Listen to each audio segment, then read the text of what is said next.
Bueno, pues vamos a dar comienzo a este acto. Bueno, en primer lugar, muchísimas gracias por estar aquí. Y más, bueno, pues una tarde como esta, que en otros lugares de esta ciudad, pues se está hablando de miedos y de levantar muros, ¿no? Y pues es interesante ver esta sala llena de gente, porque nosotros aquí preferimos hablar de derechos y de cuidar de quienes están creciendo. Y por ello quiero dar la bienvenida a las personas que hoy nos acompañan. Hoy nos acompaña la ministra Sira Rego, ministra de Juventud e Infancia. Muy buenas tardes, Sira. Muchísimas gracias por estar hoy aquí acompañándonos, como digo, en esta temática, que creo que ahora, como veremos, pues es muy interesante. También nos acompaña Juan Gascón, candidato a la presidencia de la Junta de Castilla y León por Izquierda Unida, Movimiento Sumar Verde Secu. Y también a Carlos Serrano, por supuesto también candidato por Segovia a las próximas elecciones por esta coalición y también coordinador de Izquierda Unida en Segovia. Y bueno, pues decir que cuando hablamos de entornos digitales no estamos hablando de algo lejano o de algo técnico, estamos hablando de algo que tenemos en nuestros móviles cada día, ¿no? Estamos hablando de redes sociales, estamos hablando de los mensajes que se comparten en los grupos cada día, cada momento, de los vídeos que se publican sin que nadie lo haya pedido. Y me gustaría compartir una reflexión que yo le doy vueltas muchas veces en mi cabeza, como madre, sobre todo, y es que se comenta mucho últimamente, bueno, en los últimos tiempos, desde que tenemos esta problemática o este tema sobre la mesa, ¿no?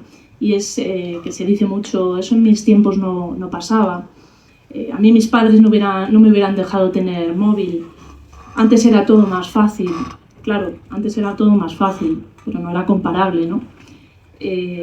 Porque en nuestros tiempos, por lo menos quiero decir en los míos anteriores, claro, no existían redes sociales abiertas 24 horas al día, no existía la exposición constante, no existía la presión digital, los grupos de mensajería, los vídeos virales, los algoritmos que saben lo que nuestros hijos e hijas quieren incluso antes de que ellos lo pidan, ¿no?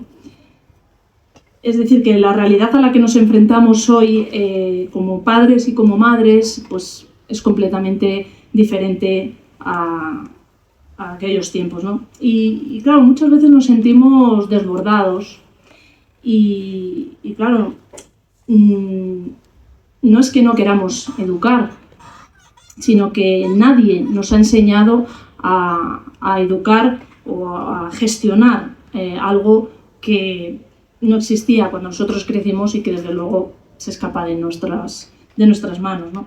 Entonces, esto no es solo un debate tecnológico, sino que es un debate educativo, es un debate social y, por supuesto, me atrevería a decir que es un debate de salud pública, ¿no? Porque estamos viendo cómo las tecnologías afectan, o los entornos digitales, toda esta problemática, afecta al sueño, afecta a la autoestima, afecta a la convivencia y, desde luego, está afectando a la salud mental.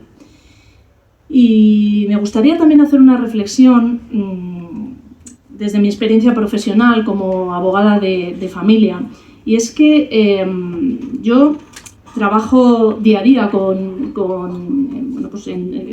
temas de separaciones y divorcios, y yo, desde luego, muchas veces lo pienso, ¿no? Que cuando yo comencé mi profesión, desde luego no se me pasaba por la cabeza estipular en un convenio regulador nada relacionado con las redes sociales, ¿no? Pero claro, hoy si eso no figura en un convenio regulador, pues ya os aseguro que el conflicto está servido, ¿no? Los horarios, redes sociales, control parental, el acceso a determinadas aplicaciones. Y claro, eso demuestra hasta qué punto este tema ya forma parte de la crianza y de la corresponsabilidad, ¿no?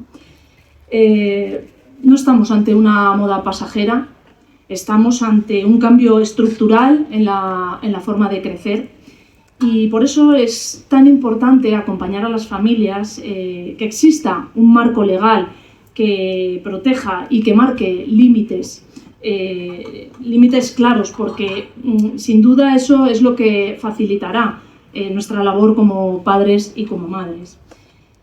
Y bueno, pues para eso estamos hoy aquí, ¿no? Esta ley pretende abrir un debate que yo creo que nos implica a todos y a todas, y yo creo que en ese sentido esta tarde pues será muy productiva, ¿no? Porque bueno, pues nos surgen preguntas como cómo proteger o cómo protegernos sin prohibirlo todo, cómo damos autonomía sin dejar solos a nuestros jóvenes, o cómo exigimos responsabilidad a las grandes plataformas tecnológicas. No se trata de demonizar la tecnología, se trata de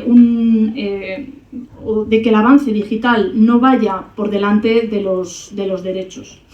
Y por eso, bueno, pues creo que es tan valioso poder hablar de esto cara a cara, resolver dudas, compartir preocupaciones y construir soluciones colectivas.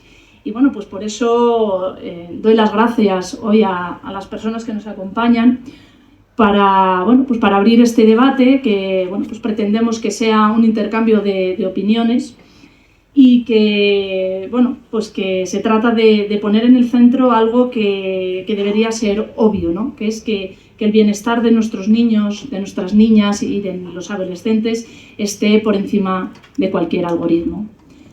Y bueno, pues sin más dilación, me gustaría empezar dando la palabra a Carlos Serrano, que creo que con una pregunta que yo considero que es fundamental.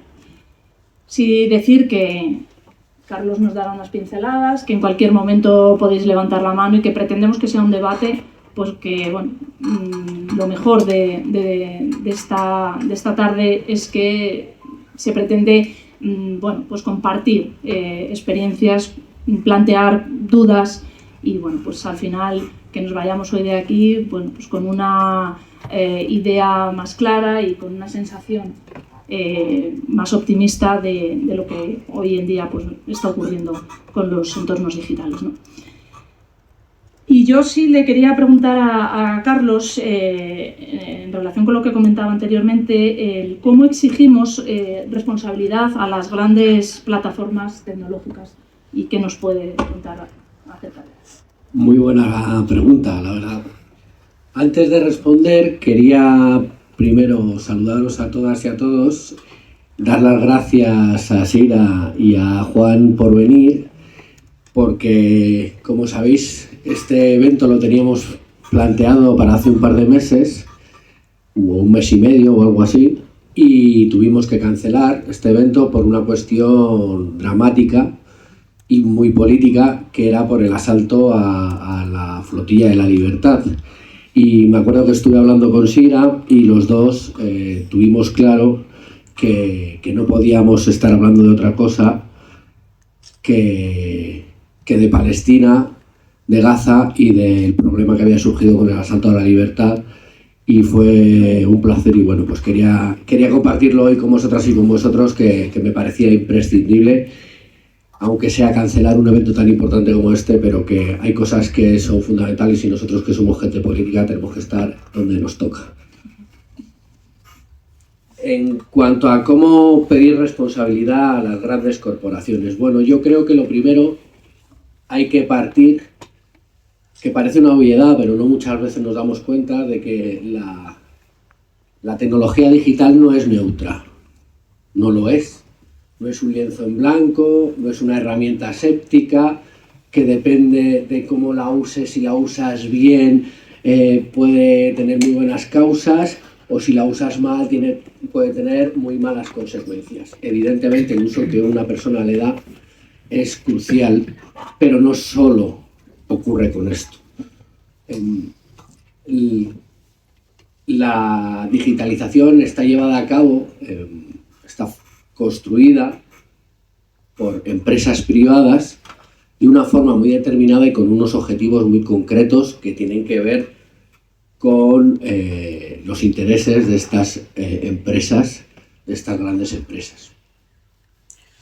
Por lo tanto, la digitalización es un campo en disputa del presente, pero también va a ser un campo de disputa del futuro. Y es algo en lo que las sociedades nos vamos a tener que enfrentar. Y evidentemente hay que poner en la balanza los beneficios de estas grandes corporaciones o el servicio público para las personas y los usuarios que utilizan esta tecnología. Si decimos que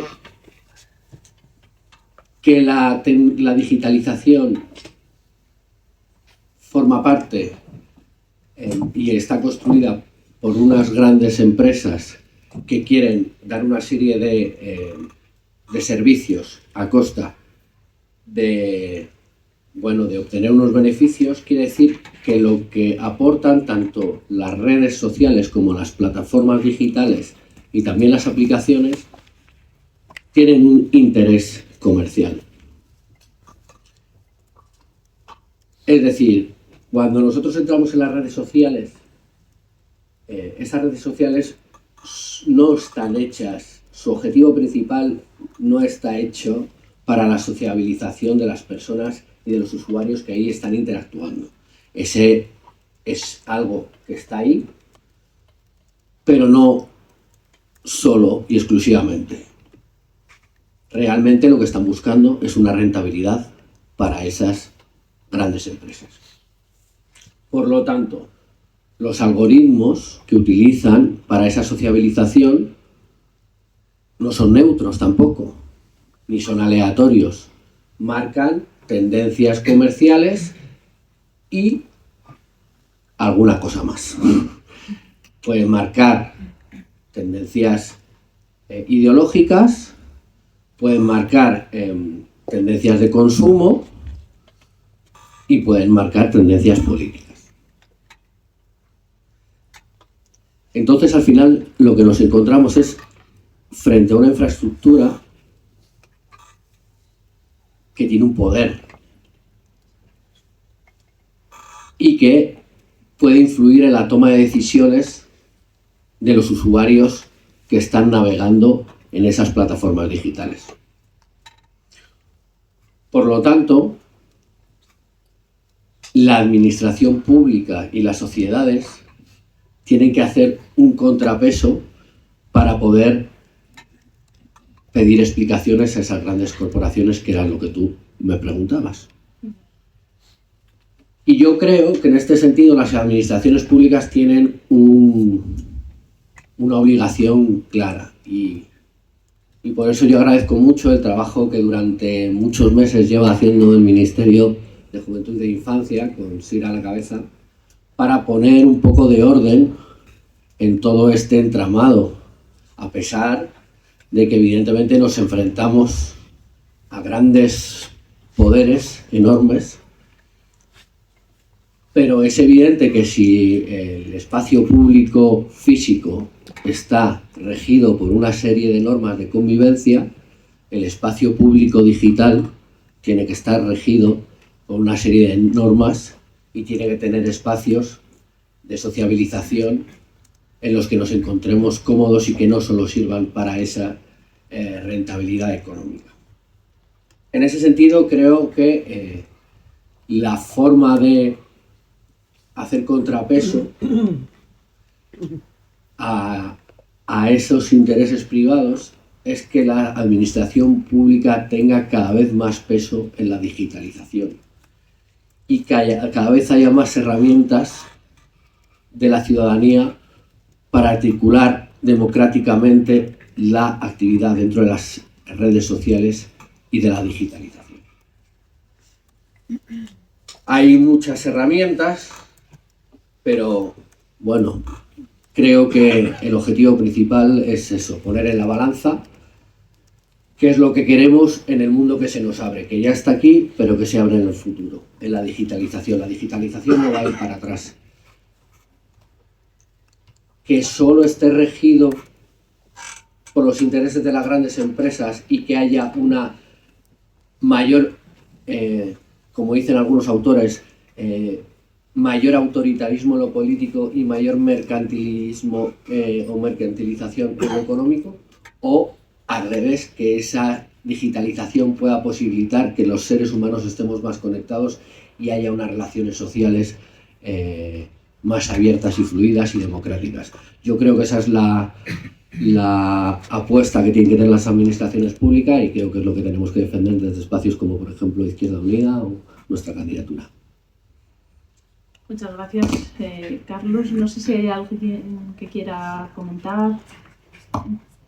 ¿No se oye mucho? Ah, que no se ve, no se ve, pero... Sí, levantáis la mano, hacer así. Ahora sí. Vale. Si surge alguna cuestión, pues podemos dar palabra. Si no, pues me gustaría también pasar la palabra a Juan. Y bueno, pues preguntarle concretamente, pues con los desafíos de esto, que suponen los entornos digitales sin regular, y además también desde tu punto de vista como profesor, además como profesor de informática, bueno, pues qué impactos tiene en nuestra comunidad y qué salidas, ¿no? Tiene, o qué implicación tiene que tener los poderes públicos de cara, bueno, pues a dar el acompañamiento que las personas, niños, niñas, adolescentes, y tú mismo me decías, y no adolescentes, por supuesto, que tienen que dar. Te paso. Hola, buenas tardes a todas y a todos. A mí, o sea, se metía un poco la cabeza entre la parte de informática.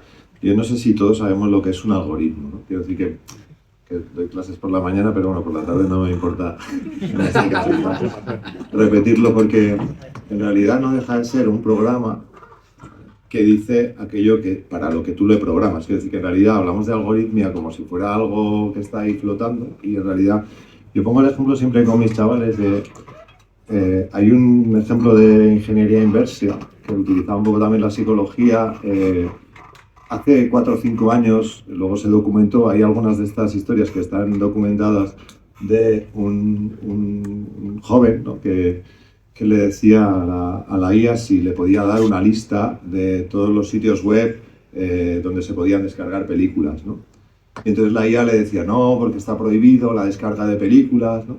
Y entonces el chaval le preguntaba que si le podía dar la lista de los sitios web para no entrar en ellos, porque no quería entrar de manera involuntaria y poderse descargar películas, ¿no? Entonces la IA le daba un listado, dice, vale, en ese caso, dice, el listado de las cosas que no tienes que visitar son estas. Y le daba todo un listado. Digo porque, claro, eso se corrigió, igual que se corrige de manera habitual, porque al final lo que hace el algoritmo es ir introduciendo de manera masiva, ¿no? Porque claro, ahí entra Big Data y algunas de las, digamos, de cosas así como más específicas, ¿no? Que es básicamente, ¿no? Almacenamiento masivo de información de todo lo que nosotros hacemos, de las búsquedas que hacemos en Google, de las páginas que visitamos, todo está súper controlado, ¿no? Y me parece que eso sí es relevante. Primero, que sepamos que detrás no es algo etéreo lo que hay, sino lo que hay es empresas que tienen trabajadores que programan esos programas, incluso la IA también, aunque tenga una parte, digamos, que se automatiza, pero hay que automatizarla, o sea, no se automatiza sola, ¿no?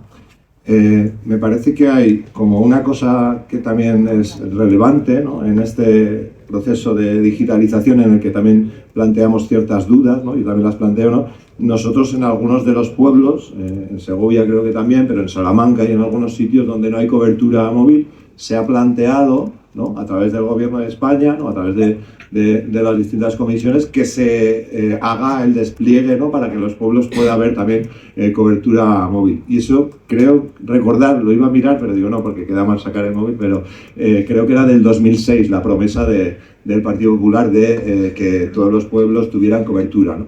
Los pueblos tienen un problema con la cobertura, y es que la cobertura para el pueblo de mi mujer, por ejemplo, que tendrá ahora en invierno unas 40 personas, no es lo mismo que en 600 personas cuando van en verano, ¿no? Quiero decir, el problema de la cobertura es, tú tienes una serie de cables con una serie de antenas y las antenas te dan para X, ¿no? Entonces cuando va mucha más gente, pues lo que pasa es que la red se puede venir abajo perfectamente, ¿no? Digo que esto, a veces pensamos que está todo súper diseñado y todo súper planteado y luego nos viene un apagón y no sabemos qué es lo que se puede hacer, porque claro, al final estamos planteando eso, ¿no?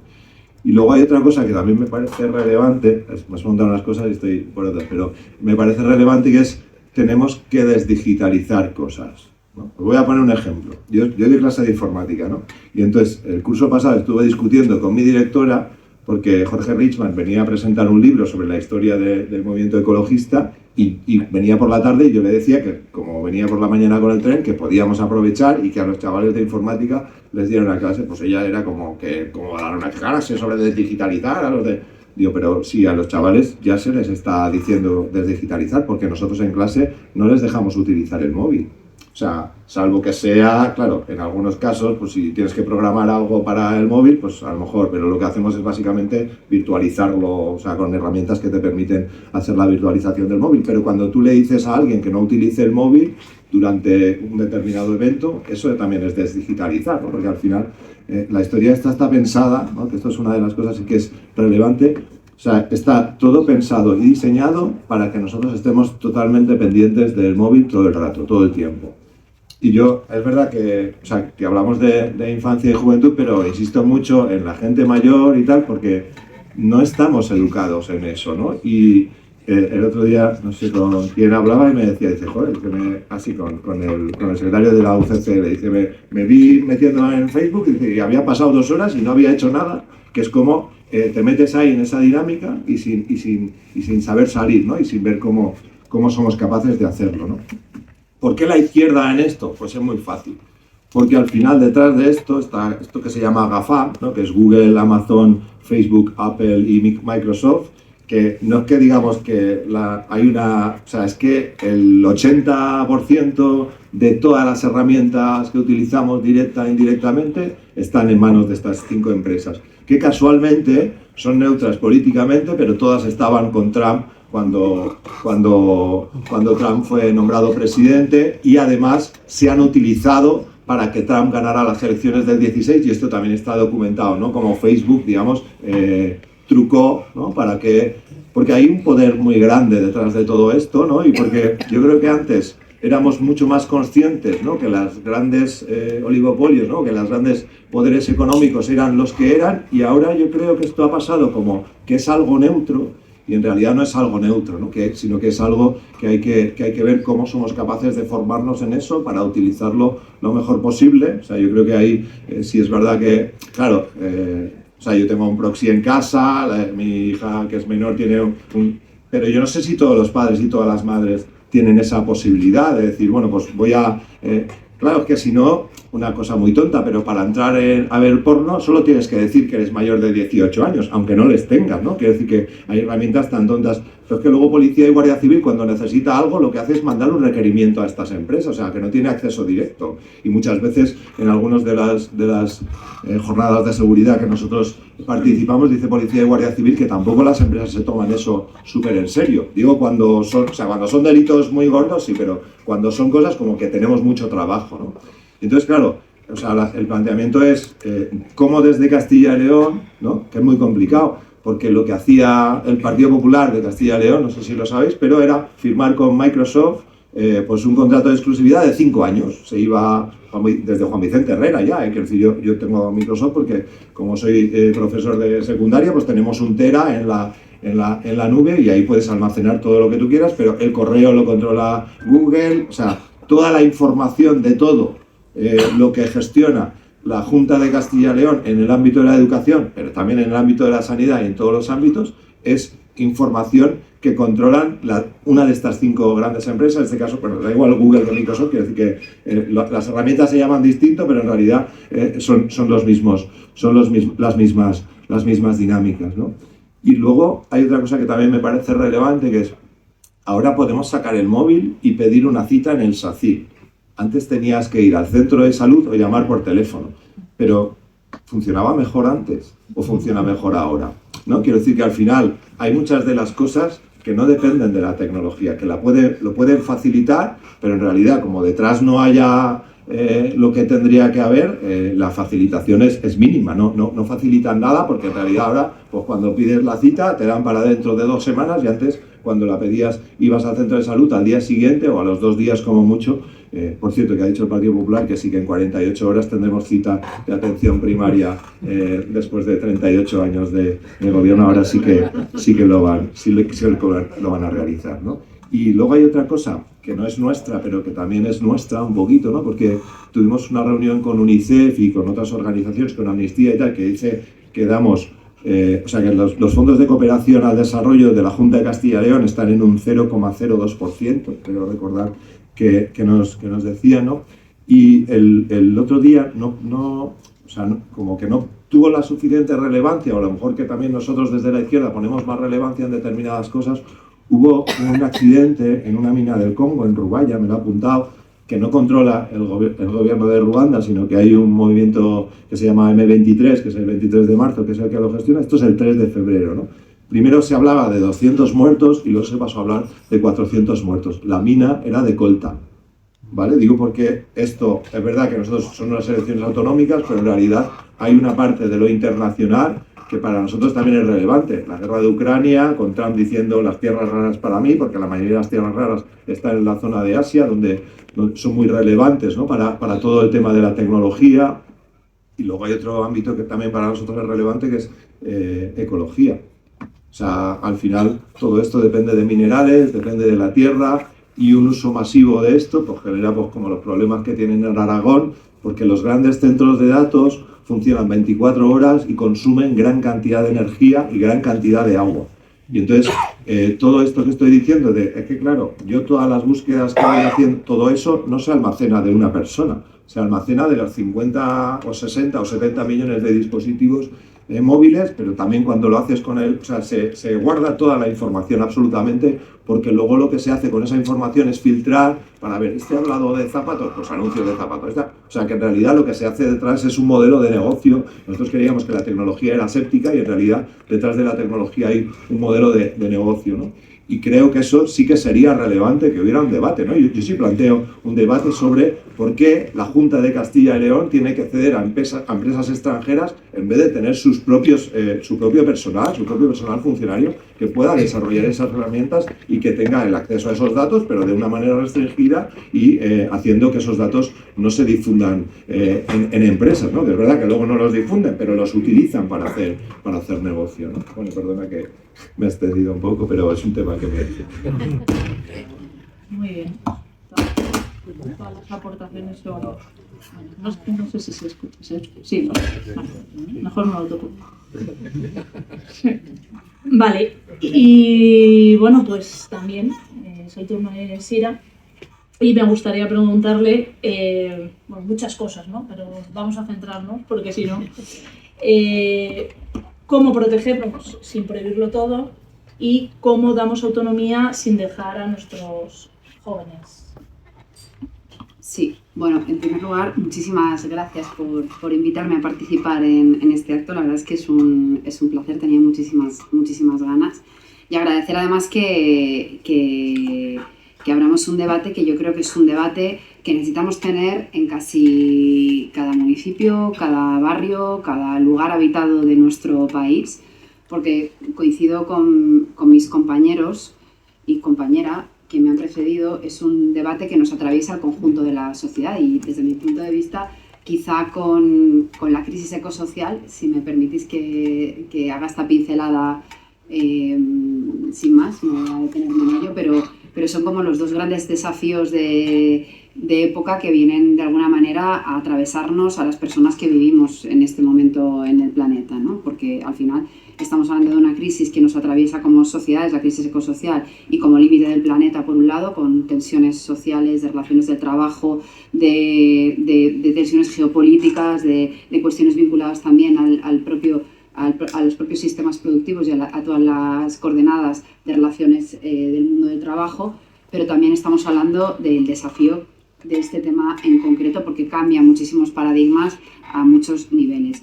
Y yo creo que hay varias cuestiones que creo que a todos y todas, si las pensamos, nos sobrecogen de alguna manera o nos resulta como sencillo llegar a ellas. En primer lugar, ya lo han dicho mis compañeros, el espacio digital no es un espacio neutral, y yo creo que es importante que al menos ese acuerdo para comenzar a dialogar y hablar lo tengamos entre todos y todas. Yo creo que cada vez somos más las personas que somos conscientes de que no es un espacio neutral, no es neutral ideológicamente, no es neutral políticamente, no es neutral en términos de intereses económicos, y por tanto quien controla todo eso lo que hace es diseñarlo, como bien ha dicho Juan, de una manera que haga que nosotros seamos siempre subalternos, que seamos funcionales, que seamos dependientes de lo que nos cuenta cómo está diseñado el entorno digital. Pero quizá me retrotraigo a un hecho que yo creo que me gusta situarlo siempre cuando hablamos de entornos digitales, porque es importante reconocerlo. Y es que hasta hace muy poquitos años, y aquí para mí hay un gran cambio de paradigma en términos históricos, hasta hace muy poquitos años las relaciones de los seres humanos se dan prácticamente de manera exclusiva en el espacio físico. Y el espacio físico tiene normas, tiene reglas del juego. Algunas somos exigentes y nos gustaría cambiar en muchas de las reglas del juego que hay. Esto es así y es legítimo. Pero hay reglas del juego y ordenamos la vida pública en función de una serie de normas y de una serie de coordenadas sociales y políticas. Claro, el entorno digital, que ha venido para quedarse, forma parte también del espacio público. A otro nivel, pero forma parte del espacio público. Ha irrumpido de repente en muy poquitos años, no tiene ningún tipo de regla del juego y ya no se divide, ya no se diferencia el espacio público físico del espacio público digital. Está profundamente vinculado. Con una cuestión que además quisiera añadir, y es que mi generación se ha educado en el espacio físico solamente, y hemos tenido hijos e hijas que han crecido ya en un mundo en el que el espacio digital y el espacio físico ya no se diferencian. Son uno. Uno tiene un cierto orden, nos gustaría mejorarlo y cambiarlo, otro no tiene ningún tipo de orden. Cuando hay desorden, el orden es el que imponen los dueños del espacio, que es lo que está sucediendo en el espacio digital. Y yo creo que esto hay que reconocerlo, porque detrás de esto estaríamos en condiciones de demoler este concepto que nos trasladan o que han configurado o que creemos que hay en el espacio digital, de una falsa sensación de libertad. Y ese es el primer punto en el que me gustaría detenerme. Nos han contado que el espacio digital es un espacio horizontal y es un espacio libre.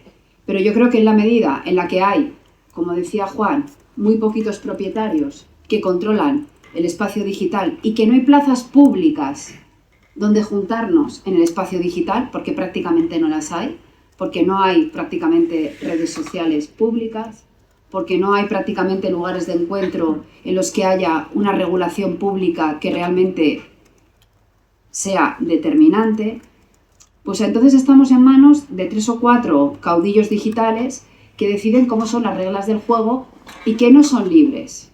Es libertad de ellos para explotarnos y sobre todo para explotar a nuestros hijos e hijas. Es libertad, la suya, para tener mucha ganancia económica a costa de imponer disciplina social. Es la libertad que tienen ellos para los bulos y la desinformación, para que tengamos una relación problemática o adictiva con los entornos digitales. Y es una relación profundamente asimétrica. Fijaos, hace poco nos llegaba a todos y a todas un mensaje de Telegram. Lo utilizo habitualmente para ponernos frente al espejo, ¿no? de la libertad de los entornos digitales. Nos llega el mensaje de Telegram del dueño del Telegram, ¿no? Diciéndonos que el gobierno de España es malvado y no sé qué rollo de recorte de libertades y de derechos. Pero fijaos, ese mensaje que nos llega a nosotros y a nosotras a nuestro teléfono, qué ejercicio de libertad, ¿eh? Poder mandar un mensaje que llega a todo el mundo al teléfono. Sin embargo, yo como miembro del Gobierno de España, por ejemplo, no tenemos la posibilidad de contestarle a este señor y que nuestro mensaje llegue a los mismos seres humanos a los que les ha llegado este mensaje. Vosotros, vosotras, no tenéis la posibilidad de que vuestros mensajes también se repliquen con el mismo alcance. Por tanto, ¿qué clase de libertad es la que tiene una dirección en la que el poderoso siempre tiene la libertad para todo y el resto no tenemos absolutamente libertad para nada? ¿Qué coordenada de libertad es esa? ¿Qué coordenada de libertad es la que impone que unos pocos puedan explotarnos sistemáticamente y sobre todo a nuestros hijos e hijas? ¿Y qué libertad es la de cancelar nuestros derechos y algunos de ellos derechos fundamentales? Yo creo que no hay libertad. Lo que hay es una imposición de un marco en el que unos pocos sacan mucho rendimiento y muchos otros pensamos que tenemos una posibilidad de relaciones horizontales. Y para nosotros y nosotras, que hacíamos este análisis al principio de legislatura, el punto más vulnerable quizá, pero no el único, pero sí el más evidente, es la infancia y la adolescencia, que ya han crecido en un entorno digital completamente desregulado, con una generación de padres y madres que no hemos tenido herramientas para identificar cuáles eran los peligros, y aquí abro un paréntesis, las familias no son responsables de lo que ha pasado con los entornos digitales, no lo son, no lo sois, no lo somos, y una infancia pues que al no haber habido ningún tipo de regla del juego ha crecido con un montón de distorsiones y que estamos viendo patrones de uso problemático, estamos viendo problemas de adicciones, de autopercepción, problemas de salud mental, problemas de relación entre iguales, problemas de concepción del mundo porque estamos en la sociedad de la desinformación debido a la falta de regulación del entorno digital. Es decir, un crisol de problemas que nos ha traído el entorno digital. Yo con esto no quiero en absoluto demonizar el entorno digital. Creo que nos trae muchas oportunidades y creo que lo que nos toca es hacer un análisis riguroso, que es lo que hicimos al principio de legislatura, plantear un grupo de trabajo de 50 personas expertas, con participación de niños y niñas también y de jóvenes, con participación de las familias, pero también con muchas personas que venían del ámbito académico, del ámbito profesional, sanitario, pedagogos, el ámbito de la educación, es decir, panel de expertos con distintos puntos de vista y analizamos la situación. Fruto de ese trabajo hicimos el primer informe de expertos, uno de los primeros que se ha hecho a nivel europeo, con una radiografía de cómo están impactando, cómo habían impactado hasta el momento los entornos digitales en la infancia y en la juventud. 200 páginas de informe, 107 medidas, algunas de las cuales se han utilizado para impulsar la primera ley de entornos digitales para la infancia y adolescencia en nuestro país, que ya se está tramitando en el Congreso de los Diputados, ya ha pasado la fase de enmiendas y demás, y una ley que confiamos que esté lista para dentro de poquito tiempo. Aquí, grosso modo, planteamos los derechos de la infancia en el entorno digital, planteamos una serie de recomendaciones por franjas de edad, nos ponemos muy restrictivos, debo reconocerlo, con el acceso de niños y niñas a las redes sociales hasta los 16 años, pero decimos más cosas, porque no se trata solamente de prohibir, sino que se trata de regular. Se trata de ponerle coto a las prácticas abusivas y de vulneración de derechos de las plataformas y de la industria. De esto es de lo que se trata. En el mientras tanto planteamos que tiene que haber limitaciones de uso para niños y niñas, porque los entornos sin regular pueden ser peligrosos para la infancia y la juventud. Por tanto, planteamos, una regulación, un proceso de acompañamiento a través de una estrategia nacional de entornos digitales seguros, es decir, formación, pedagogía en los municipios, para los profesionales que están en contacto con niños y niñas, para las familias, guías para poder saber por dónde voy, por dónde tiro cuando tengo un problema, un conflicto o cualquier elemento de duda con respecto a los entornos digitales y, por supuesto, un plan de alfabetización. ¿A qué nos referimos con esto de alfabetización mediática? Nos referimos a que tenemos que ser conscientes de cuáles son nuestros derechos y cuáles son nuestras libertades en el entorno digital. Es importantísimo. Es importantísimo que tengamos anticuerpos, por ejemplo, frente a los bulos. Es importantísimo que tengamos anticuerpos frente a cuestiones de violencia digital que se están dando de manera sistemática. Y es importantísimo que haya intervención de los poderes públicos para acotar este tipo de cuestiones. Pongo un ejemplo y ya me callo porque me estoy extendiendo más de lo necesario. Y tengo un montón de cosas que podría decir, pero no, bueno, ya, a ver, con el debate, a ver si con el debate surge. Yo siempre pongo un ejemplo, pongo varios, pero uno de ellos es que podemos pensar, por ejemplo, que nuestra red de carreteras o autovías es muy importante y lo es muy útil y lo es, pero imaginaros que no tuviéramos señales de tráfico y un código de la circulación para transitar por las grandes carreteras o por las autovías o por una carretera comarcal, da igual. Necesitamos, por tanto, una serie de mecanismos de regulación, unos códigos de la circulación que regulen el tránsito, porque si no la movilidad sería caótica y nos pondríamos en riesgo. Habría muchos problemas de seguridad vial. Y pongo otro ejemplo, sobre todo porque ha habido mucha polémica en los últimos tiempos. Hemos dicho que, bueno, pues que había que limitar de una manera notable el acceso a las redes sociales, siempre con la patita de la regulación y de la limitación a las grandes plataformas y a la industria, por supuesto, tiene que ir siempre de la mano de lo otro, o prioritariamente lo otro. Y bueno, ha habido una cierta polémica. A mí me preguntaron en un momento dado y yo dije, pues sí, si Twitter no cumple con la ley, no hay ninguna empresa por encima de la ley y habrá que plantearse en un momento dado que si no cumple con la ley, Twitter tendría que ser cerrado. Y quiero decir que hay legislación europea que contempla esta posibilidad, que la contempla, y quiero decir que, y lanzo un ejemplo aquí, ¿no? Que se hace como que se hace como más piel, ¿no? O se entiende mucho mejor. Y es que de la misma manera que a nadie, yo si os pregunto, ¿os imagináis que entráis en un bar y el dueño del bar vende drogas o alcohol a un menor? ¿Os imagináis que hubiera alguien en el bar dándole de fumar a un menor? Esto es un lugar privado, pero de acceso público y tiene unas reglas, tiene una ley, opera bajo una serie de reglamentos, de leyes, de regulaciones. Y si en ese bar no se cumple con la ley, ¿qué ocurre con ese bar? ¿Qué ocurre si entra un menor y se le vende alcohol o se permite que beba alcohol? ¿Qué ocurre con ese bar? Se cerraría, ¿no? ¿Cómo es posible que tengamos un debate acerca de si Twitter tiene o no que estar abierto en un momento en el que han creado una herramienta de inteligencia artificial que en apenas unas semanas ha desnudado a miles de niños y niñas y ha generado muchísimas imágenes de pornografía infantil? Esto es una vulneración de derechos fundamentales de la infancia.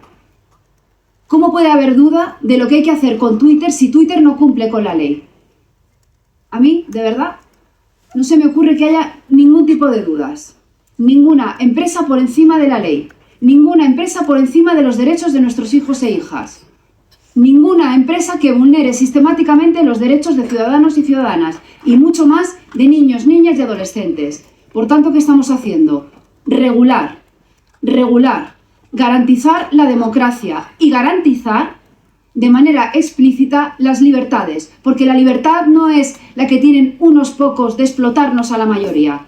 La libertad tiene que ser un ejercicio de derechos para el conjunto de la gente trabajadora de nuestro país y particularmente mirando y poniendo en el centro a la infancia y a la adolescencia, que son la parte más vulnerable de una sociedad. Tenemos que ser capaces de proteger a la parte más vulnerable, porque o estamos todos o no estamos ninguna. Aquí lo dejo y si queréis...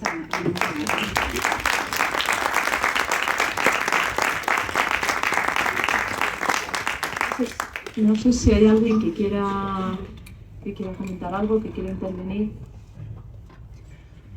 Yo también tenía otra pregunta, por si mientras tanto surge cuestiones, y es concretamente qué papel pueden tener los propios adolescentes, porque además dices que han participado en este proceso, ¿no? en la construcción de los entornos digitales. Yo desde mi punto... Pues bueno, mira, Sira, pero por supuesto...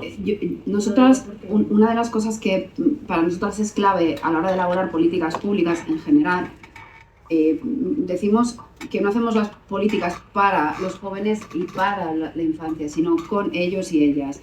Y para mí es una cuestión política de primer orden la participación en la elaboración de la política pública de la juventud y de la infancia. Y lo que hemos procurado es que en todas las leyes, en todo lo que hemos hecho, hemos contado con la participación activa de la infancia y de la juventud. Por ejemplo, la Ley de Juventud es una ley que hemos hecho a través de un proceso participativo en todos los territorios del Estado. La Ley de Juventud la han redactado los jóvenes, las jóvenes de este país. Nosotros le hemos dado luego a esto, ha sido muy complicado y muy largo, le hemos dado un formato jurídico a la traducción de todas las propuestas porque ha sido un proceso ingente, pero contamos con la participación activa. En el grupo de expertos y expertas hemos contado con el Consejo de Participación Infantil a nivel estatal, que han hecho sus aportaciones, y con el Consejo de la Juventud y con otras estructuras de participación de jóvenes. Nos parece fundamental. ¿Por qué? Primero, por la percepción que tienen. Son muy responsables en términos generales. Y luego hay una cosa que decía Adri, que forma parte del gabinete del Ministerio, la decía de una manera muy sencilla, ¿no? A veces es más conflictivo la relación que tiene con los entornos digitales la persona más adulta que las personas más jóvenes, que tienen ya como unos ciertos anticuerpos, ¿no? Ya activados, y saben que hay bulos y saben cómo son determinados códigos que operan en las redes sociales. Y claro que llega mucha desinformación y que hay una parte de la juventud que está comprando esto. Esto va para mucho más, ¿no? Para quizá un análisis más político de fondo. Pero sí que creo que hay muchas personas jóvenes que tienen un criterio muy valioso, y creo que la política a este nivel, en términos de entorno digital, se tiene que hacer de la mano de la juventud y de la adolescencia y también de la infancia, que tiene muchas cosas que decir. Sí, yo creo que con respecto a esto también decir que yo un poco por la experiencia personal, ¿no? De que siempre, efectivamente, hablamos de jóvenes, hablamos de niños y de niñas, y como decía Juan al inicio del acto, vamos, antes me dicen, y no jóvenes, o sea, nosotros mismos, ¿no? O sea, que nos tenemos que incluir todos, claro. Yo, porque estaba la ministra de Juventud y Infancia, pero efectivamente nos tenemos que incluir todos. Y es que yo veo que afecta, como decía, mucho, por supuesto, a la salud mental de los jóvenes, que hablamos mucho de eso, de los problemas, pero también de las personas mayores, porque yo pongo el ejemplo de mi madre, que ahora jubilada pues utiliza el móvil y tal, y ve cualquier cosa, no controla nada de lo que son bulos, de lo que no son bulos. E imaginaros en la cabeza de una persona que, bueno, pues ya se está haciendo un poco mayor y magnifica todo lo que aparece en el móvil, y bueno, pues desde el momento en que Trump hace cualquiera de sus tropelías, o no las hace, o cualquier otro, porque hay bulos y no bulos, hasta cuando se habla del tiempo, porque viene una tormenta tras otra, y entonces, bueno, pues eso está siendo ya la catástrofe, va a ser el fin del mundo, ¿no?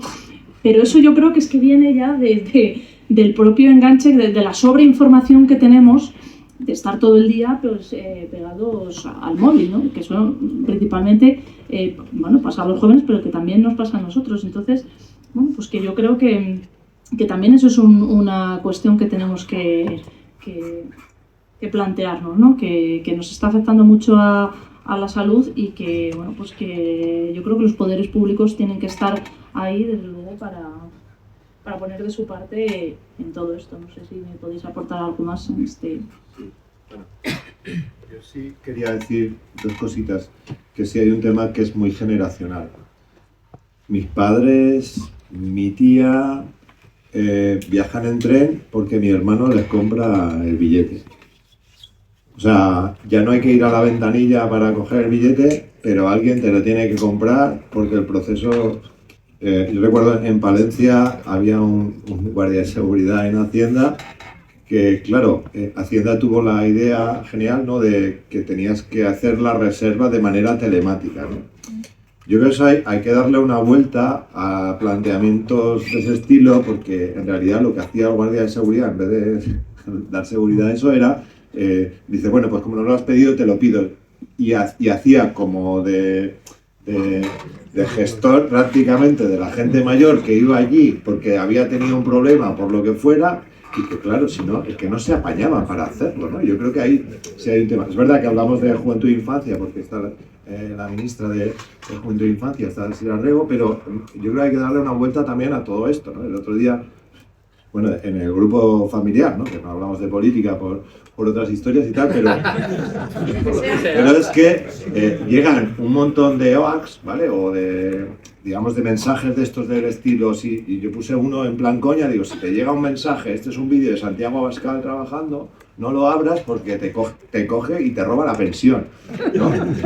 Pero si os dais cuenta, o sea, cuando hablamos del Instagram ya hablamos de jóvenes, pero pensar en WhatsApp y pensar en gente mayor, o sea, es una barbaridad la cantidad de cosas que se mueven por ahí y luego resulta que no puedes hacer publicidad política en Facebook. Que no, es que Facebook quiere ser neutral, no quiere hacer... Bueno, pero ¿cómo vas a ser neutral si estás en el palo, ¿sabes? Lo que no quieres es que todos hagamos política, ¿sabes? Pero el jefe de la tribu está claro cuál es el planteamiento. Ya digo, ninguno ni siquiera ya disimulan con sus gestos, ¿no? Y hay otra historia que yo me meto mucho con el Elon Musk, porque si veis un poco los nombres de los hijos de Elon Musk, es que a ese señor le tenían que quitar los hijos, ¿no? Porque el planteamiento de alguna gente, no, es verdad, yo creo que son gente que tiene mucha pasta, que nadie se atreve, o al que le diga la verdad, se lo quitan de en medio, y luego al final, es un tío que entró con una taza de lavabo, cuando compró Twitter, entró con una taza de lavabo ahí en la empresa, no sé, yo creo que es cosas como muy de pensar que en realidad estamos en manos de gente que no está tan bien, ¿no? Quiero decir, cuando lleva a su hijo al despacho oval, es que, o sea, hay una serie de cosas, le lleva, no sé, es que... Y eso desde el punto de vista de la juventud y la infancia me parece que también es relevante. Y luego, pues porque os hagáis una idea, yo tuve un alumno hace como unos 15 años, 16, no me acuerdo exactamente, que hizo una cosa, entonces estaba de moda 20, si recordáis, así los que tenemos más años. Bueno, pues hizo una cosa que se llamaba Q30, que la presentó como un proyecto, porque yo les hacía hacer un proyectito y tal, y luego el tío se cansó porque llegó a tener 6.000 usuarios dentro de la red social y dijo, ya me he cansado, que esto lleva mucho tiempo y tal, no sé qué. Pero no es tan difícil hacer una red social pública. Esto lo hablábamos antes, ¿no? Que es verdad que, pues, que tenemos medios públicos. En esto se llegó tarde y no hay muy poquitas cosas que sean públicas, ¿no? Y creo que ese debate también se tiene que abrir. Yo creo que ahora en el gobierno de España se ha visto, ¿no? Ya de qué va el palo, y yo creo que hay que plantear también que haya determinadas herramientas que sean públicas donde la gente nos podamos sentir seguros porque sepamos que no se van a utilizar nuestros datos para comerciar con ellos, para meternos anuncios de no sé qué o para otras historias que nosotros no autorizamos, ¿no? Y luego hay otra historia que me parece muy importante y es Estados Unidos está planteando ya el historial este de aquello que tú has visitado, lo que tú has planteado, lo que tú has dicho como referente para entrar en Estados Unidos, ¿vale? Y es muy difícil borrar la huella digital de todo aquello que nosotros hemos escrito y hemos hecho, ¿vale? Y ahí hablo de la gente de izquierdas, ¿no? Porque en este planteamiento es verdad que nosotros somos los débiles. Somos los débiles porque ellos están planteando con todo su potencial el ver qué es lo que hacen con esos datos y de qué manera, pero pensar, ¿no? Entrevistas de trabajo, o sea, todo esto ahora mismo está condicionando mucho el planteamiento, ¿no? Y luego había otra cosa, el otro día en una jornada de UGT, que planteaba una chavala joven de UGT, que decía que, claro, a esto de la salud mental y tal, que hay muchas niñas y niños que están pendientes de la cantidad de likes que tienen las entradas que hacen en Instagram. Y entonces resulta que es que tuve 30 y ahora tengo 20 y fulanito y menganita, o sea, es que esto forma parte también del debate de los propios chavales y chavalas que están ahí pendientes de ese planteamiento y que le dan mucha relevancia porque son unos años especialmente, o sea, que se superan porque todos los hemos superado, pero son especialmente complicados en ese sentido y me parece que eso también es relevante ver cómo podemos ponerle coto a ello y ponerle coto, cuando hablamos de ponerle coto, hablamos de la política y de cómo la política puede proteger a nuestros niños y niñas. Si alguien tenía alguna duda de que estamos en manos de gente con poca ética y moral, lo de la lista de Epstein ya ha terminado de despejar cualquier tipo de duda. Pero yo quería hablar sobre una cuestión que nos puede afectar a Castilla y León, que la has mencionado un poco por encima, y me parece relevante también, me toca un poco la formación y por eso quería hablarlo, que es lo de los centros de datos y el consumo que tiene toda esta digitalización. Porque somos un territorio, igual que Aragón, nosotros somos un territorio potencial donde instalar una infraestructura de este tipo. Y os quería dar algunos datos porque me parece interesante y creo que porque vendrán, igual que han venido con las plantas de biometano diciendo que esto es muy bueno para nuestra tierra, que va a generar muchos puestos de trabajo, que tenemos que ir con la tecnología para modernizar la tierra, y lo que nos va a traer, una vez más, va a ser despoblación, consumo energético y, bueno, pues miseria, al fin y al cabo. Os voy a dar unos datos. Los centros de datos se estima que actualmente consumen entre el 2 y 3% de la energía eléctrica mundial, ¿vale? Pero con todo el tema de la inteligencia artificial se prevé que que en 2030 se llega hasta el 13, 14 y 15%, incluso algunas estimaciones hablan del 20% de la energía eléctrica mundial. O sea, estamos hablando de una barbaridad. Con respecto al agua, para la refrigeración de todos estos centros de datos, a nivel internacional, se está hablando de 25 millones de litros de agua anuales para poder tener una instalación de este tipo. O sea, estamos hablando de unos consumos absolutamente desbordantes. Y luego ya entramos en las materias de los minerales raros, las tierras raras y la geopolítica, que, bueno, en Extremadura se está planteando una mina a cielo abierto precisamente por este tipo de tierras raras. Y bueno, podemos tener la mala suerte de que aquí en Castilla y León salga algo de esto y seríamos un territorio perfecto para... Quería poner este debate sobre la mesa porque creo que nos toca de lleno a Castilla y León y es algo que se habla poco, pero yo entiendo que toda actividad humana tiene un consumo energético, un consumo de agua, pero una vez más nos tenemos que plantear ¿para quién es esto? Si es para dar un servicio público a la sociedad o es para la rentabilidad de unos pocos, y luego hacerlo de una forma sensata, planificada y sostenible, que a todo el mundo y al medio ambiente sea respetuoso. Nada más.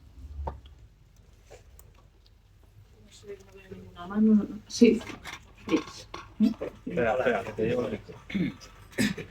Vale, sí, te va a acercar el micro. Bueno, a lo mejor sí. Tiene buena voz. Sí, tiene buena Quería voz. dar las gracias a Juan y a Sira, que son eso. Espera. Ya que se levantó.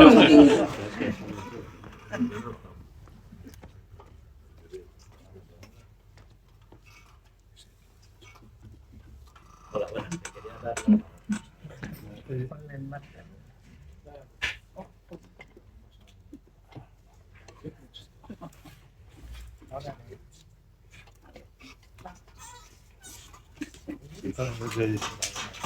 No quiere que hables, Freas. No funciona. Sí que se oye, ¿no? Levanta la voz, Freas.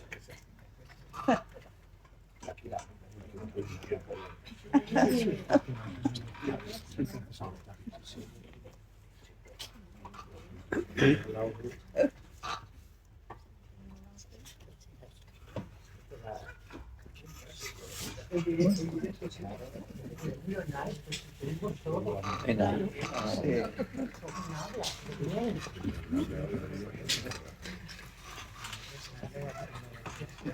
La pregunta.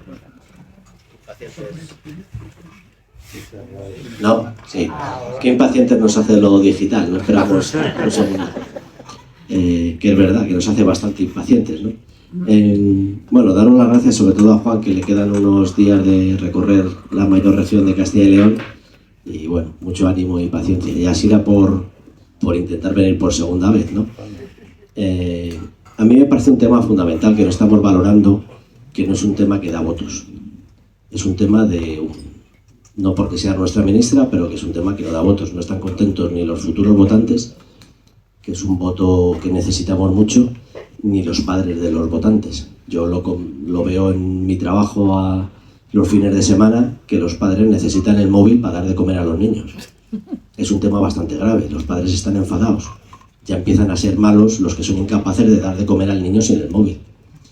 Y esto viene del ámbito rural. Yo soy de un pueblo aquí al lado, que ha sido el pueblo más joven de Europa, y cuando no había para el comedor en el colegio, había para las pizarras digitales. El Partido Popular ha invertido cantidades ingentes de dinero en mierda digital que no hacía falta. No había balones, no había pistas, no había gimnasio, no había para manualidades, no había ni para el Belén en Navidades. Pero le dieron el premio a las TIC, que suena muy bien. No sabían los padres lo que eran, pero había TIC. Y en el comedor no había para un plátano completo para cada alumno, tenía que ser medio. Eso lo estamos pagando. Ya hace 8 años que no estoy en un AMPA, pero ahora se ve que la cosa viene a peor. El bilingüe le hicieron a través de unas tablets. En los colegios públicos, en algunos de aquí de Segovia, que se impuso el bilingüe, a los padres se les obligó a comprar unas tablets de Apple. Claro, los chicos pasan al instituto y les tienes que comprar la tablet, ya no saben hacer nada sin la tablet. Entonces, claro, los psicólogos dicen es que la psicomotricidad fina de estos niños se ha perdido por completo y la gruesa no se la espera. Entonces llegan con bastantes torpezas para no hacer temarios que no sean estrictamente digitales.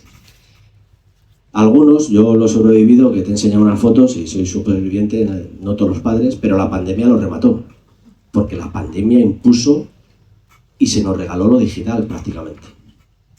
3 meses seguidos a adolescentes con móvil para estudiar, móvil para entretenerse y móvil sin salir, eso luego es difícil de recuperar. Pero es que los padres hicimos lo mismo. Quiero decir que Netflix se forró claramente en la pandemia, ¿no? Sin ningún control de nada. Yo esta semana he recibido una convocatoria de una comisión sindical de calendario laboral de un organismo autónomo y he tenido que descargar una aplicación del Ministerio del Gobierno de España para poder abrir los archivos de la convocatoria. Y mi hija se mete desde hace 8 años en lo que le da la gana. Yo creo que hay medios y se puede hacer. Y afortunadamente tenemos un gobierno que lo está intentando por lo menos regular, porque hay una desregulación absoluta, completamente. ¿Qué pasa de lo que estamos viendo? Que los propios, yo le decía antes aquí al compañero Ángel Luis, nosotros somos de la juventud que las madres te decían no cojas nada a la salida del colegio, que es droga, que es veneno. Ahora a ver cómo le dices al chico que no lleve el móvil. Es bastante complicado los espacios sin móvil. Entonces, claro, un problema rural, que yo lo lanzo aquí porque es así, el problema es que el quedarse en el pueblo es renunciar a la digitalización, prácticamente. Y el Partido Popular lo viene vendiendo desde hace años de que va a llegar a los municipios. Pero en los municipios no llega el mínimo para las empresas, pero sí que llega, con perdón de la palabra, la mierda para que el chico abra Instagram en la plaza del pueblo. Entonces, encima que solo son 3 o 4, porque claro, aquí pasa un poco más desapercibido porque hay un poco más juventud, ¿no? Pero en la provincia ves a los 3 o 4 del pueblo de Saldaña de Ayllón, que yo veo últimamente, compartiendo datos del que pilla cobertura. Entonces, eso desde luego hay que regularlo, ¿no? Y bueno, para terminar, que hay un tema que a mí me preocupa, aparte del ecológico que habéis mencionado y demás, me preocupa el tiempo. Los datos que se consumen de tiempo de televisión es el mismo, el de radio es el mismo, y el de los entornos digitales sigue creciendo en todas las unidades familiares de todas las edades, no solo los jóvenes, pero los jóvenes más. Evidentemente es imposible acceder a cualquier cosa social y humana si estás 4 horas diarias, estamos 4 horas diarias más que hace 10 años con otra pantalla. Entonces, la movilización, el enterarnos, el concienciarnos, incluso hasta el buscar vivienda, es imposible. Quiero decir, no buscar vivienda en el portal idealista, aparte de caras y de no sé qué y no sé cuánto, es una generación que si no sale en el móvil no existe. No saben qué hacer para, no para eso, para viajar, como decía Juan, ¿no? Entonces, bueno, a mí me parece que es muy importante también empezar a enseñar a la gente los ritmos un poco vitales de la digitalización, pero tiene un periodo de adaptación, porque si... O sea, a mí me parece que yo con las generaciones anteriores de mis hijos lo que veo es que mi hijo comió la papilla y el puré sin móvil. Entonces, pero las consecuencias de que eso ya sea exactamente con móvil es aterrador. O sea, no van a ser capaces de hacer absolutamente prácticamente nada fuera de ese entorno digital si no se regula.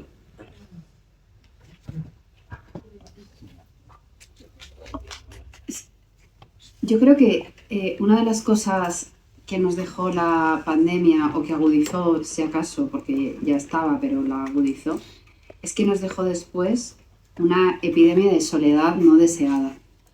Y esto unido al ecosistema o al modo de relación que promueve el entorno digital, pues ha sido como perfecto, ¿no? Es como que ha encajado todo perfectamente para atomizarnos, aislarnos, y con eso pues entra el miedo, entra la incertidumbre, entra la sospecha de quién tienes al lado. El de al lado no te gusta tanto, sospechas, ¿no? Del que está al lado, es más fácil diseminar el discurso y el relato del odio. Bueno, digamos que ahí yo creo que nos toca hacer también una reflexión en espacios como estos y apelar al valor y al sentido de lo comunitario, ¿no? Para reactivar lazos y romper estas soledades no deseadas, no solamente por una cuestión humana, que me parece fundamental, sino también como una cuestión política. Creo que es interesante lo que planteas y precisamente coincidiendo con esto, uno de los elementos que veníamos a trabajar como consecuencia del análisis del impacto de las redes sociales en todas estas soledades no deseadas, problemas de salud mental, violencias digitales, niños y niñas creciendo en un entorno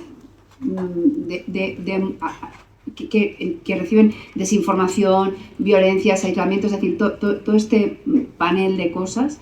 Lo que planteábamos a través del informe de las 50 personas expertas que os comentaba al principio es que para posicionarnos frente a los entornos digitales hay que regular los entornos digitales, hay que señalar a los caudillos digitales y ponerles límite y exigencias.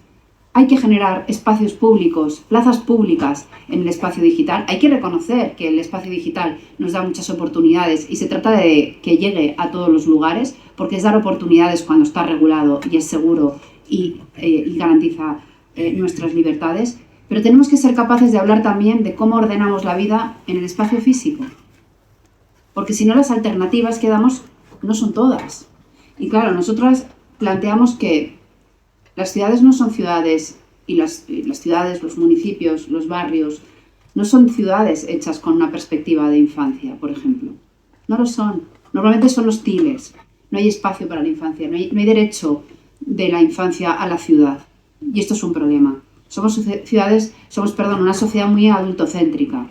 Y esto también nos pone frente al espejo de por qué es también más complejo encontrar tiempo y reconectar a través de lazos comunitarios a muchos niveles. Hay que ordenar la vida de otra forma, la vida física también de otra forma. Hay que desconectarse de las pantallas dando alternativas y reconociendo, por ejemplo, el derecho de los niños y niñas al juego, y que para que tengan derecho al juego comunitario con sus iguales, tienen que tener lugares físicos donde poder jugar. Y tiene que dejar de molestarnos que un niño y una niña juega a la pelota en un barrio. Y tiene que dejar de molestarnos que un niño y una niña pues se mueve y salta y grita y hace ruido. Y que eso es normal y forma parte o debería formar parte de la música de las ciudades, de los barrios, de los municipios, como algo normal y algo hermoso, no como algo molesto. Y creo que tenemos que hablar del tiempo de trabajo. Nosotras decimos en el Ministerio de Juventud e Infancia que reivindicar la reducción de la jornada laboral no solamente es una cuestión de clase y una cuestión de justicia con la gente trabajadora de nuestro país, sino que es una cuestión de justicia con la infancia de nuestro país, que tiene derecho a disponer de más tiempo de vida con sus padres, madres, con sus familias. Que es un derecho de los niños y niñas, no solamente de los trabajadores de este país. Porque si no es imposible. Por eso digo, las familias no son responsables, las familias no somos culpables de lo que está pasando. No llegamos a fin de mes, no llegamos a atender a nuestros hijos e hijas, no llegamos al puesto de trabajo, no nos da la vida. Entonces, claro, esto parece que resuelve o entretiene o compensa a algunos, pero no es verdad. Ahora estamos en condiciones de reconocernos que no es verdad. Esto hay que limitarlo, pero como sociedad no basta con limitar y regular esto, que creo que hay que hacerlo y nos hemos detenido, sino que tenemos que ser capaces de ordenar otros aspectos de la vida y pelear por cosas pues que nosotras, afortunadamente, también lo digo, tenemos al menos esa historia, ¿no? De haber peleado por bienestares que tienen que ver también con el orden de la vida física y con derechos para todos y para todas. Y darle, además a esto, un ponernos de vez en cuando los zapatos de un niño o una niña. Hemos sido niños y niñas, ¿eh?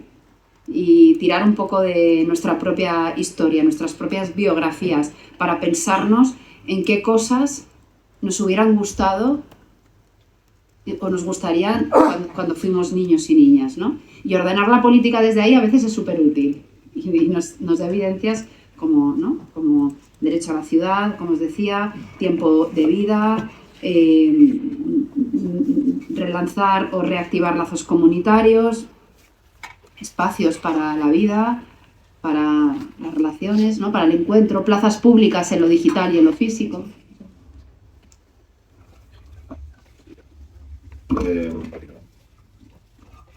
Estaba mirando cuando llegó Elon Musk a Twitter, despidió al 80% de la plantilla. No sé si tenéis una idea de cuál era la plantilla de Twitter en España. Tenía 29 trabajadores, se quedó en 24. Claro, es que hay una parte del filtrado de las redes sociales que, aunque se haga de manera automatizada, tiene que haber gente que la haga de manera automatizada. Quiero decir que... ¿Y eso qué pasa? Pues es que ahora decías lo de la lista Einstein, ¿no? Pero en realidad, cuando os he dicho que tienen todos los datos, quiero decir que tienen todos los datos. Quiero decir que cuando hay eso, es porque la empresa no está investigando si se están cometiendo delitos. Y me da igual Telegram que todas las demás, ¿no? Y en ese sentido, pues es preocupante, ¿no?, que estas grandes empresas estén preocupando de generar negocio y que nos estén preocupando pues de determinadas cosas que son mucho más relevantes, ¿no? Y que son delito y que, bueno, pues al final, como soy el medio, pues lo que hagan los otros como que no lo vigilo, ¿no? Quiero leer una frase pues de Marta Peirano, que es especialista en el tema y tiene un libro que se llama El enemigo conoce al sistema. Quiero ponerme gafas porque ya no me veo bien. La indignación es la heroína de las redes sociales. Genera dopamina porque nos convence de que somos buenas personas. Y en una entrevista sobre su libro aclara: el motor de la red social es el ego. Nada refuerza el ego como proyectar una razón moral incontestable. Las redes sociales, explica esta periodista especializada en tecnologías digitales, están deliberadamente diseñadas para generar loops de dopamina que no nos satisfacen nunca, de manera que se maximice el tiempo de interacción. ¿Vale? Quiero decir que esto está pensado así. O sea, en realidad, la finalidad es que estés más horas conectadas. Para los niños y niñas también. O sea, la finalidad que tenían es engancharles para que luego en el futuro sigan estando enganchados, porque es modelo de negocio eso. Entonces es como... Y además... tratan con o sea, en realidad tienen científicamente comprobado que eso es malo y les da igual porque generan negocio, aunque eso sea malo para la salud de las personas, ¿no? Y eso es también la parte diabólica de todo esto, es que toda esta peña, toda esta peña, digo los amiguitos de Trump, cuando digo toda esta peña, ¿no?, están diseñando todo esto para hacer una mierda de mundo, ¿no? Y en realidad nos estaba costando, y con esto sí que quería terminar, ¿no?, que además dándoles gracias a Sira por lo que se está haciendo, ¿no? Dice, porque esto terminaba, bueno, es un artículo de Richman que habla sobre desdigitalizar en su ámbito y tal, pero dice, ahora bien, la hostilidad con que son recibidas las críticas de la digitalización no se deben solo al poderío económico-político de las empresas implicadas. La crítica de la digitalización recibe un chorreo de burlas, de descalificaciones gratuitas que en muchas ocasiones basta para desanimar al hereje a quien se busca estigmatizar como retrógrado. O sea, el que critica que se quiera regular esto, que es lo que se está haciendo, y creo que ahora que ya se ha convencido al PSOE se va a hacer de manera más valiente, que al final hay un problema detrás de estos poderes económicos, y no son los poderes económicos clásicos, que les daba igual que gobernar a uno que el otro. Esto ya no va de esto. Ellos tienen claro, y además no es el PP la alternativa para ellos. La alternativa es la extrema derecha. Y yo creo que eso hay que también ponerlo sobre la mesa desde la izquierda y plantear cómo somos capaces de hacer frente a esta barbarie. Sí, os quiero contar una anécdota o una pequeña polémica por una cosa que estaba situando Juan, y que tiene razón. Esto está hecho para convertirnos está diseñado para convertirnos en adictos, más o menos, ¿no? Por la atención constante, dopamina, frustración. O sea, tenemos una relación un poco turbia, ¿no? Con estos cacharros. Es así porque están diseñados para que sean así. Nosotras, cuando planteamos la ley de entornos digitales seguros, hace 2 años, fijaos cómo han cambiado las cosas, para que veáis en poquito tiempo, porque luego otro de los desafíos es el ritmo al que se legisla versus el ritmo al que se generan nuevas aplicaciones, herramientas, y va evolucionando todo esto, ¿no? O sea, es una cosa un poco así desacoplada. Pero fijaos, hace 2 años, cuando nosotras desde el Ministerio de Juventud e Infancia empezamos a plantear qué parte consideramos que había que irregular, una de las cosas que planteábamos es que había que prohibir el scroll infinito y determinadas formatos que están diseñados para tenerte así 2 horas mirando en Facebook o en Instagram. Que sí. no siempre existió. Y que no siempre... El final de Twitter. Claro. El scroll infinito es una cosa nueva. Claro, que esto se diseña, porque antes no ocurría así. Entonces, el hecho de que la pantalla sea infinita te genera un patrón adictivo. Es decir, es que está todo pensado. Está pensada los colores, la luz, todo está pensado. Claro, nosotros lo que planteábamos era que en la regulación teníamos que poner una serie de requisitos para que una interfaz, para que tal estuviera limitado y condicionado al interés superior de la infancia en este caso. Y a partir de ahí, protegiendo a la infancia, estamos protegiendo al resto de la población. Nosotros somos perfectamente conscientes del rol que tenemos como ministerio. Parece un ministerio que solamente se encarga de niños y niñas y jóvenes, que es bastante población, por cierto, pero al final somos capaces de, una vez tú legislas para los grupos más vulnerables, esto termina aplicándose para el resto de la población. En definitiva, planteamos esto no fue posible sacarlo.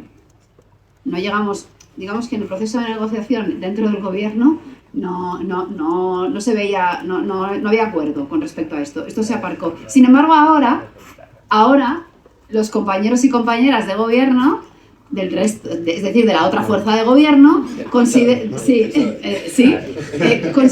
que quizá haya que entrar un poco más allá. Bien, a mí me parece súper positivo, es decir, que vayamos dándonos cuenta de cuál es el alcance. Podríamos haber metido el principio de la variable, no sé, al final con las enmiendas de aportaciones, creo que ha habido grupos parlamentarios que han metido enmiendas precisamente que van orientadas a limitar el scroll infinito. Lo pongo como ejemplo, ¿no? Como detalle de todo esto y de cosas posibles que sí se pueden hacer y que estamos intentando meterles mano también desde el gobierno de España, ¿no? Es decir, bueno, hay muchas cosas que pueden cambiar, ¿no? Y que pueden garantizar que cuando entremos ahí haya un cierto margen de seguridad.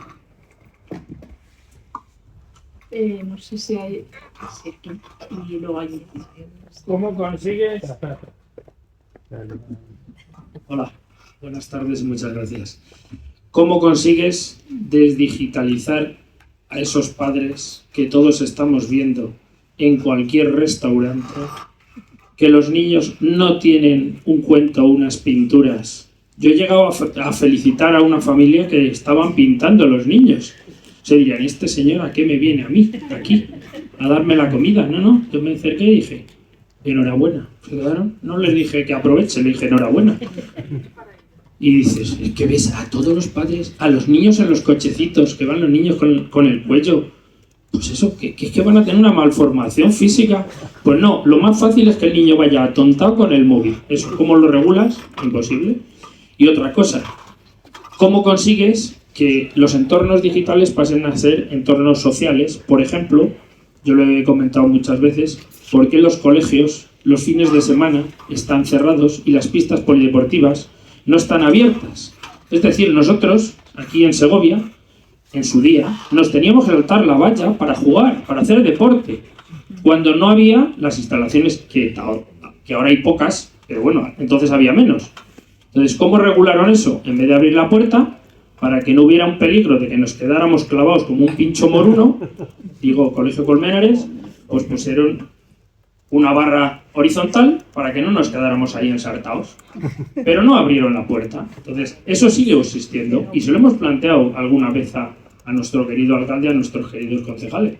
Entonces, abrir sitios donde los niños puedan estar, que no tengamos que ver a los niños como les vemos en un banco, 4 sentados, como ha dicho el compañero, pues eso, compartiendo datos o entrando en donde no deben entrar. Cuando ha habido un balón y si no había un balón nos lo inventábamos, pues yo creo que éramos un poquito más felices, por lo menos lo recordamos. Ellos no creo que recuerden esta infancia que tiene nuestra juventud. Nada, gracias.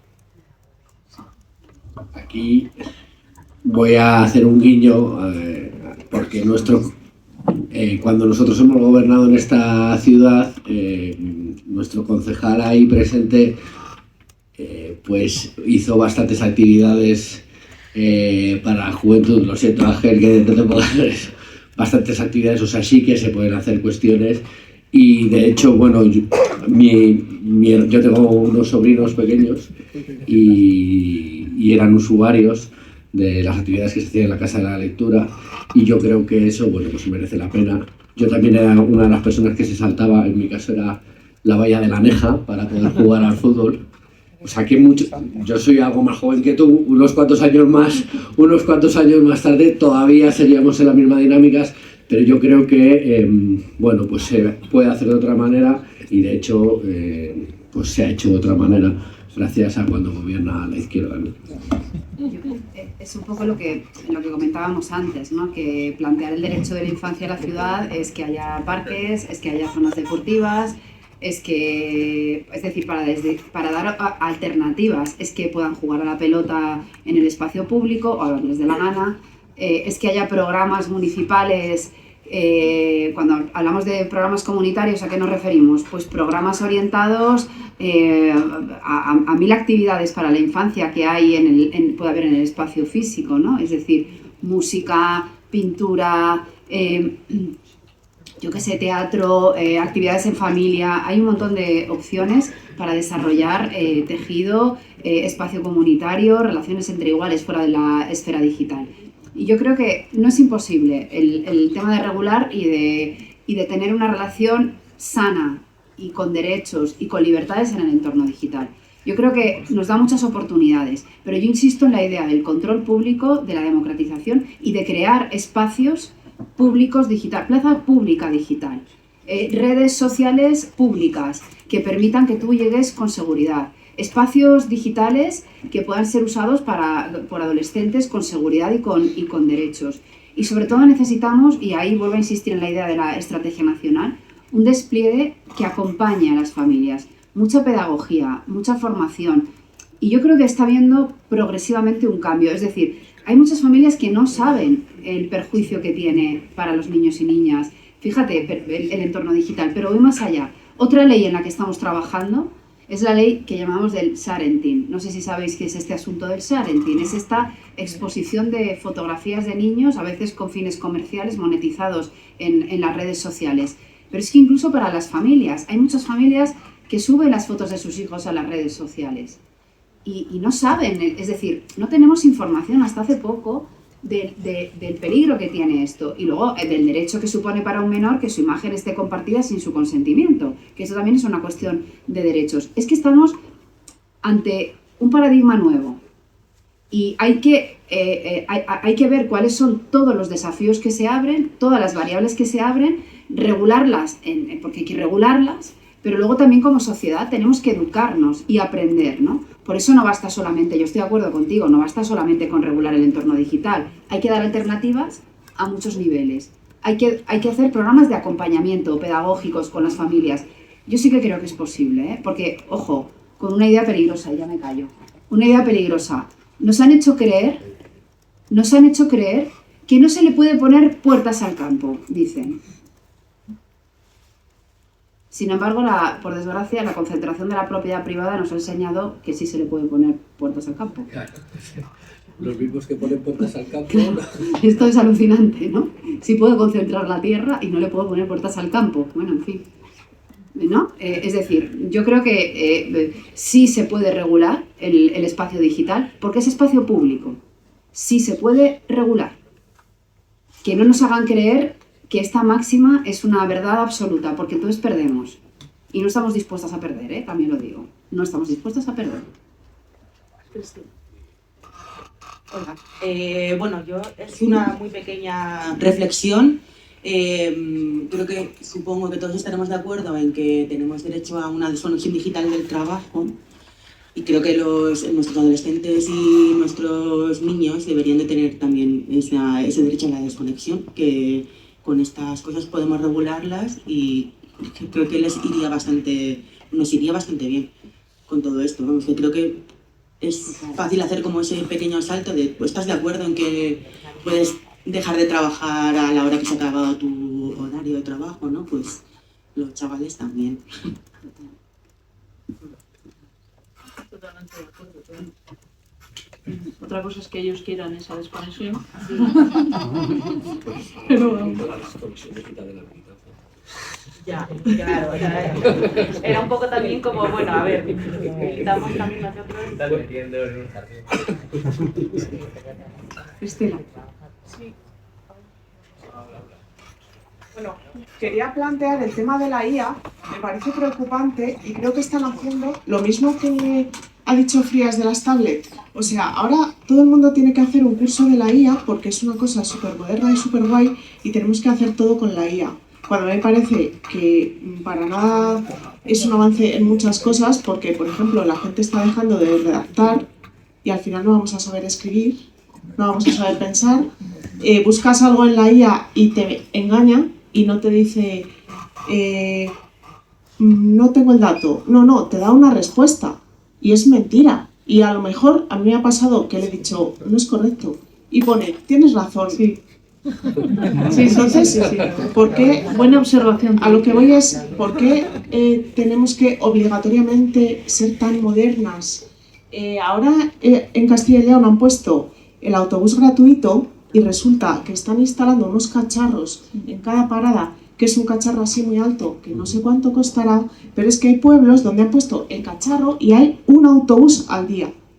Entonces, no puedes plantearte vivir en ese pueblo y venir a trabajar donde tengas el trabajo o irte a otros pueblos cercanos porque no hay ningún autobús entre los pueblos cercanos. Para venir a la capital hay un autobús al día. ¿Cómo vamos a vivir en los pueblos o cómo la gente de los pueblos va a moverse? También en relación con lo que comentamos de la infancia.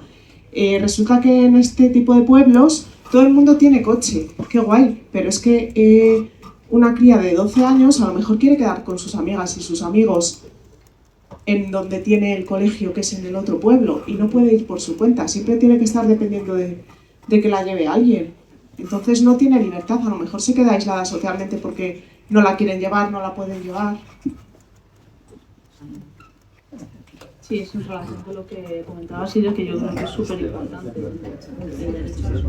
Yo, sabéis que hace unos años IBM consiguió que Deep Blue ganara a Kasparov, ¿vale? Bueno, pues yo les decía a mis chavales, pues desenchufas Deep Blue y gana Kasparov. ¿Sabes? Que es que en realidad, o sea, lo que se está, porque el movimiento lo hacía un humano, que decir que, no sé si habéis visto las carreras de robots, que es como, todo como, hay algunas cosas dentro de ahí que es como muy estúpido, ¿no? Richman habla de transhumanismo, ¿no? De un poco el volcado, ¿no? de lo humano en la máquina y tal. En realidad, la inteligencia artificial no es una inteligencia como tal. O sea, lo que sí que hace es tener una gran cantidad de datos, almacenar una gran cantidad de datos, pero los procesos que hace... O sea, yo creo que ahí habría que plantear, ¿no? Lo mismo que dices tú, te dice, este libro acaba así. Mira, ese libro no acaba así, ¿sabes? Que es como, en realidad muchas de las cosas se las inventa, pero porque no las sabe, ¿no? Es un poco lo que os decía antes del tema este de decirle, dime donde no me tengo que conectar para descargar no sé qué, ¿sabes? Y te lo dice, ¿no? Y es como, en realidad es como un niño, pero con una memoria de un montón de información. Luego sí es verdad que lo que se hace es un método, o sea, lo que va haciendo es aprendiendo contigo, ¿no? Quiere decir que es como, es tu propia, por eso te tienes que conectar, porque él, digamos, es la máquina que te va acompañando, por decirlo de alguna manera, ¿no? Entonces va viendo, a ver, yo sí la utilizo, para algunas cosas me es muy práctica y tal, pero es verdad que hay que saber acotarla y tal. Y luego nosotros tenemos un problema en los docentes, porque los chavales hacen casi todo con IA. Entonces, nosotros, profesores de informática, estamos volviendo al papel. Para muchas cosas estamos volviendo al papel, porque es que si no, Claro, la generación de código casi todo se hace con botoncito, generas el código y ya está, ya hay muchas cosas ahí que tenemos que ver cómo evoluciona, pero es verdad que hay algunas cosas que son bastante penosas en el sentido que dices tú, que al final parece que tienes ahí alguien que te da la razón siempre, ¿sabes? Y no alguien que te está diciendo cuál es el planteamiento, ¿no?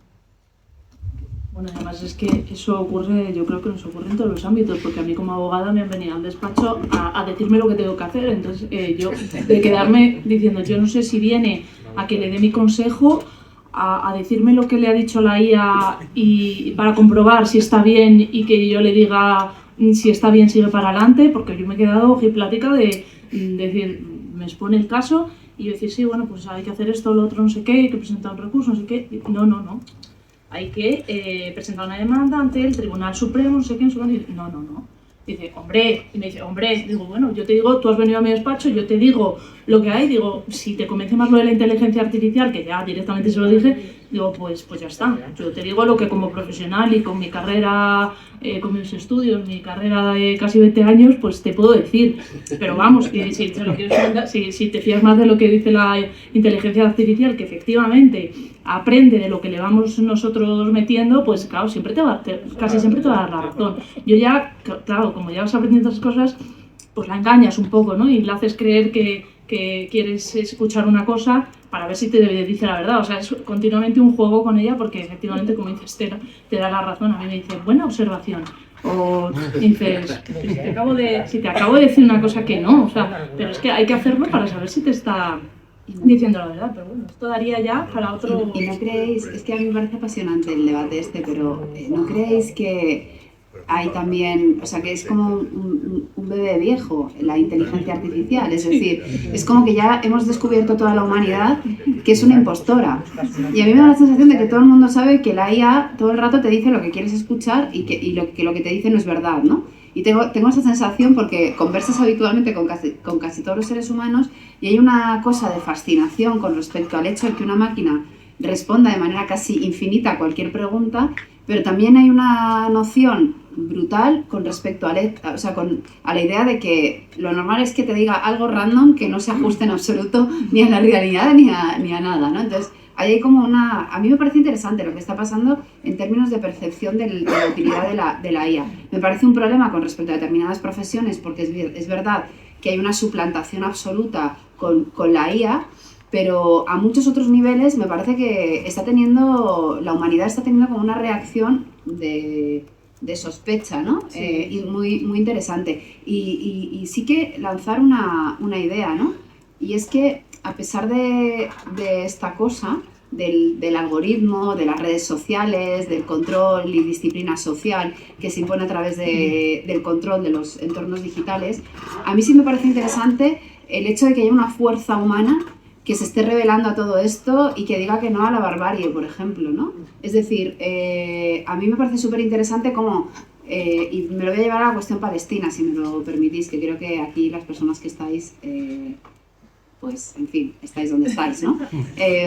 Pero no os habéis dado cuenta, es curioso cómo a pesar del algoritmo y de los miles de millones invertidos en propaganda sionista, cómo a pesar de esto se ha... rebasado el cerco del algoritmo, de la imposición de las redes sociales, del borrado de imágenes, del no mirar a Palestina, y cómo a pesar de todo esto se ha impuesto una marea y una fuerza humana que ha dicho que no. Además ha sido súper transversal, horizontal, en todos los países del mundo, a pesar de gobiernos que se han posicionado horriblemente mal, ¿no? Es una cosa como... Hay como una pugna, ¿no? Ahí está la cosa como... Yo es que estoy optimista con respecto a las cosas. Y os quería trasladar mi... Bueno, no sé si hay alguna cuestión más, si no, pues por finalizar sí que me gustaría preguntar a Sira, ¿en qué momento estamos y para cuándo está bien?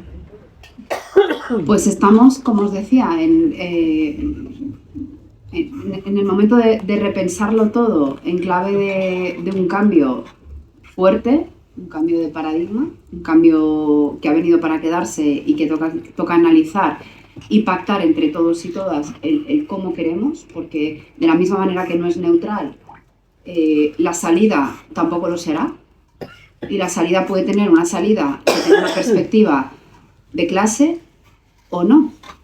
Y yo creo que hay que apostar por que sea una salida social, de derechos, de clase, de garantía de libertades, y para eso pues nos toca legislar desde determinada mirada, por supuesto, y trabajar social y políticamente no solo en las instituciones, sino fuera de las instituciones también. Yo creo que, bueno, pues que hayamos abierto hoy, por ejemplo, un espacio como este, yo creo que nos ayuda a pensar juntas, nos ayuda a posicionarnos en algo que para mí es de primera, o sea, es uno de los terrenos de disputa más serios, ¿no? O más brutales del momento, de los más. Y bueno, pues con la legislación, en unos meses vamos a tener la primera ley digo meses porque los tiempos parlamentarios, lógicamente, dependen del Congreso de los Diputados, pero ya estamos en la fase de tramitación de la ley, ya se han aportado las enmiendas, ahora tenemos que informar los distintos ministerios y bueno, pues continuar con el tracto. Yo confío en que en poquitos meses tengamos aprobada la primera ley de entornos digitales seguros, estamos con la ley del Sarentil, es decir, del derecho a la identidad digital, estamos también ya, que ya se ha publicado la audiencia, la convocatoria, la consulta pública de la Estrategia Nacional de Entornos Digitales, es decir, vamos a toda velocidad. Yo confío que en el margen de un año máximo tengamos varios instrumentos legislativos que nos ayuden también como sociedad a ordenar esto de una manera un poco más garantista en derechos y libertades. Bueno, pues muchísimas gracias. ¿No se escucha? Sí, un poco. Muchísimas gracias por ese trabajo. Creo que sea una ley pionera, que lo es, me consta que en Europa. Y creo que que tenemos que estar muy agradecidos de poder contar con esta ley, por lo que veo en breve. Y bueno, muchísimas gracias por venir, muchísimas gracias a Carlos, por supuesto, y muchísimas gracias a Juan. Y muchísimas gracias al público, porque obviamente pues sin todos vosotros pues esto no sería lo mismo. Muchas gracias.